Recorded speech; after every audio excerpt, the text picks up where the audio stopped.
runaway convict. If you're told time and time again that the police are here to help, that their job is to protect and serve, it would be a rude awakening being on the other side of things. Whether they've done the crime or not, some people are treated to another side of the police force that nobody wants to deal with. No one less than Jimenez when he was caught driving a buddy's truck by police officers. Where'd he borrow the truck from?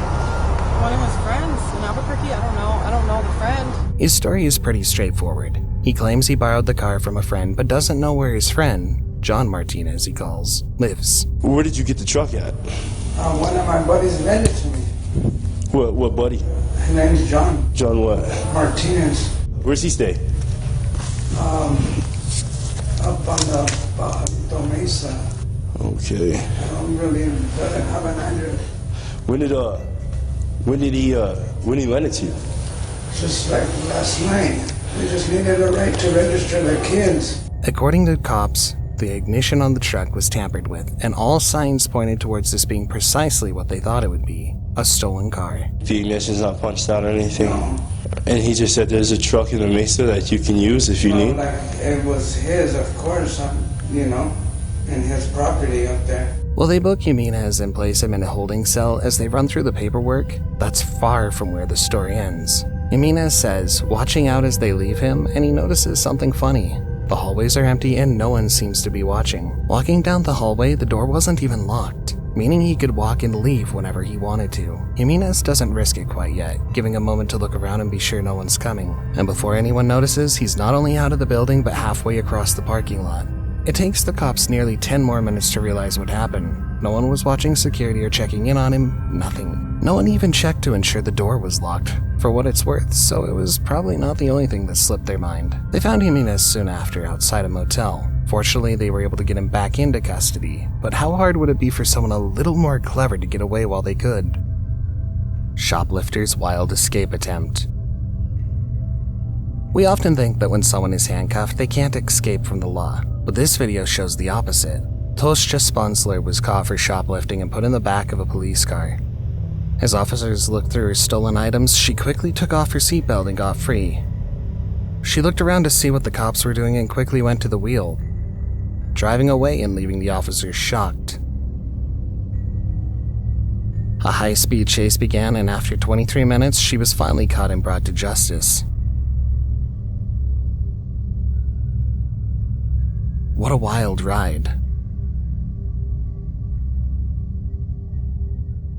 Spring break or jailbreak.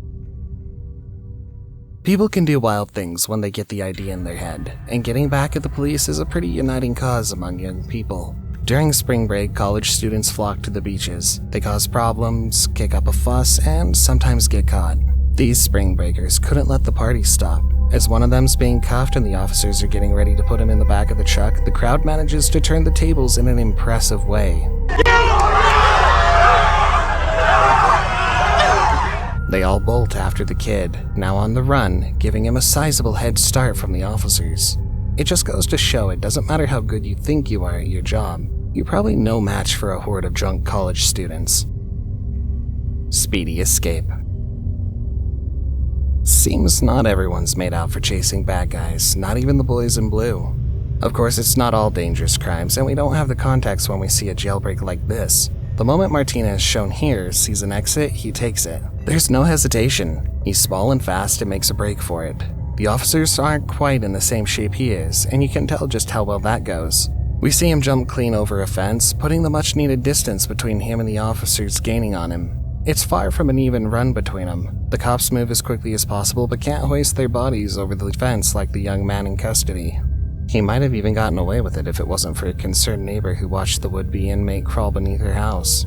Can't really blame her there though, can you? Handcuffed agility. When you get an opportunity to run, you take it. Not just the last man, but anyone who's been cuffed and left behind. What do cops expect? Opportunity doesn't always come knocking with your freedom served on a golden platter. This gentleman saw his opening, and while he stumbled a bit, the commotion he used for cover was actually perfect. Without using his hands, he reaches his feet and runs into the crowd. The cops had been so distracted with the civil unrest beside them that he got to be the one who got away. Would you have let him run like this crowd did or tried to stop him? I guess context matters a lot. Windowsill bandit escapes. Some criminals are downright creative in their big escapes. Never limit yourself by what you think you can or can't do, at least not when you have enough creativity and an open window. This man ties together a few blankets, and like a cartoon thief, he jumps out the window for his great escape. He's either brilliant or stupid, but this confidence carries this. Most people would stop to assess the damage or even ensure he isn't in danger of being watched, but this wanted man doesn't stop for anything, and that could have made all the difference. Trapped in the river.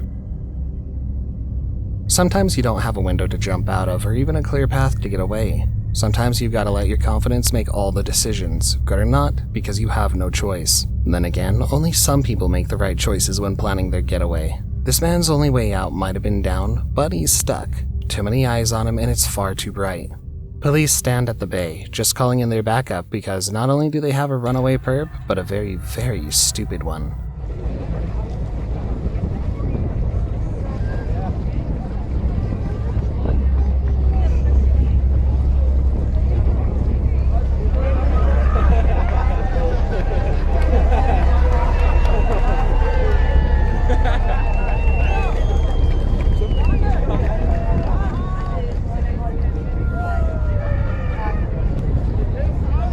They probably weren't expecting to go fishing during their shift.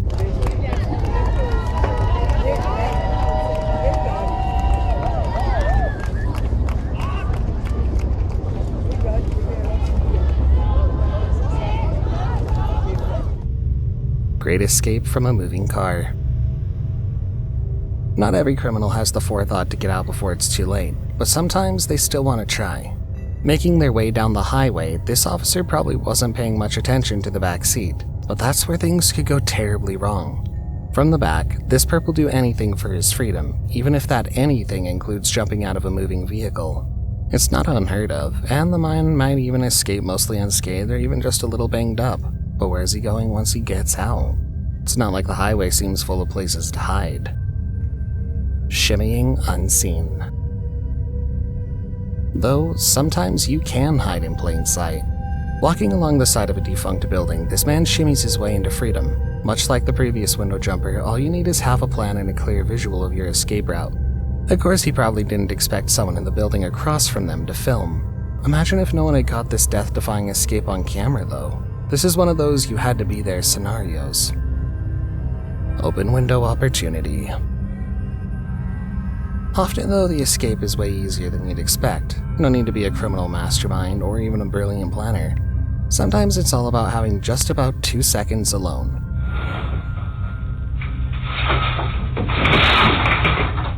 The officer leaves the interrogation room, and not even a minute passes before the handcuffed criminal jumps blindly into his freedom. 14 minutes go by before the cop returns. Maybe they should keep the windows locked or have someone watching on surveillance? Oh, no f***ing way. Either way, someone down the line didn't think about all the possibilities. No question, this guy earned his likely short-lived escape. Running through the streets. The biggest takeaway from all these clips is that you take it when you see your opening. Whether handcuffed or left alone in a room, one opening might be the only one you get. This suspect, Tariq Arnold, was placed in handcuffs while being transported. I don't know how somebody can run that fast with handcuffs on their hands, and their hands are behind their back. In this clip, we don't see the grand scheme behind his escape. The moment when the 23-year-old tried to overpower his officer and shoved the man over, he went running, sprinting down the streets to get himself away and into some sort of safe position, far away from his arresting officers. It's something ripped out of a goofy slapstick comedy, almost too goofy to be true. Armed, cuffed, and dangerous. The following clip will shows a different side of that same coin. Sometimes insane things happen and it's not all silly, goofy, or fun. Bear in mind that those who escape handcuffs are sometimes dangerous and often unhinged. They've done enough that they need to be restrained, and when they get out of those restraints, anything can happen. We can't show you the whole clip, but this woman did open fire from the back of her police car prison. A lethal weapon in the hands of a dangerous individual is always a perilous situation. But when you back that dangerous individual into a wall and give them no way out but to go guns blazing, 2615 County, we got shots fired up here. That's a recipe for disaster. If you made it this far, consider subscribing to our channel before we move on to the final clip for today. We post 2 new videos each week, showcasing real-world dangers and crime, keeping you informed about what's happening out there.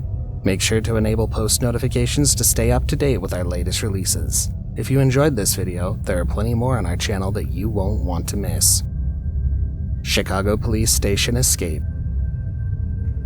Taji Mullins, accused of striking a police officer with a car and leading officers on chases, managed to escape from a Chicago Police Department facility.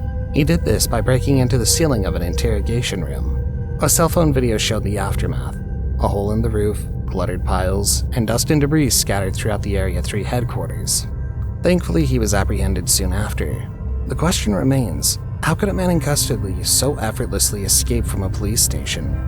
Police accountability expert David Harris pointed out that the incident exposed issues with policy and procedure, emphasizing that the Chicago police need to make necessary changes. You can't guarantee that the next time something like this goes wrong, the outcome won't be a lot worse. The Civilian Office of Police Accountability is currently investigating the case, while the Chicago police have not addressed questions concerning policy and procedure. Mullins is still in custody without bail, and the injured officer is expected to fully recover.